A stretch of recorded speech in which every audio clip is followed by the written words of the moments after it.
యేసయ్యని పట్టుకెళ్తే దాక్కున్నవాడు పరిగెత్తి ఈయనను కూడా పట్టుకోలా. యేసుక్రీస్తు ప్రభువుని పట్టుకెళ్తుంటే దాక్కుండిపోయిన వ్యక్తి చివరికి ఎలా తన ప్రాణాన్ని విడిచాడో తెలుసా? తీసుకువెళ్తున్నారు చంపడానికి. అయితే ఒక్కసారి ఆగండి అన్నాడు. అందరు ఆగిపోయారు. అప్పుడు అందరికీ దయచేసి నన్ను చంపొద్దు, నేను ఇంకా మానేస్తాలేండి, యేసయ్య ఎవరో నాకు తెలీదు, ఆయన వార్త కూడా చెప్పను, నేను మీతో కలిసిపోతాను అన్నాడా? ఏమన్నాడండి పేతురు?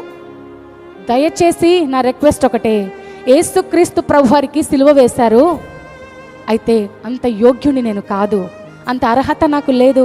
యేసయ్యకు సిలువ ఎలాగైతే వేశారో దానికి ఆపోజిట్గా నాకు నా తల కిందకి చేసి కాళ్ళు పైకి చేసి నాకు సిలువ వేయండి అని ఒప్పుకున్నాడు. హల్లెలూయా.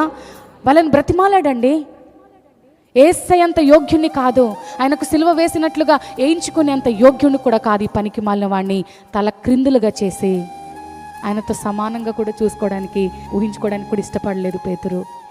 ఎంత ఆత్మీయత, ఎంత పరివర్తన, ఎంత ధైర్యము ఒక పిరికి వానిలో వచ్చింది చూడండి. ఈరోజున నీలో కూడా పిరికితనం ఉందా? ఈరోజు నీలో కూడా భయము, ఎందుకో ఏదో తెలియని భయము నిన్ను ఆవరిస్తూ ఉందా? ఒకటే మాట, ఆయన కృప నీకు చాలు. హల్లెలూయా. దేవుని కృపతో నీ జీవితం చాలా సాఫీగా ముందుకెళ్తుంది. భయపడొద్దు.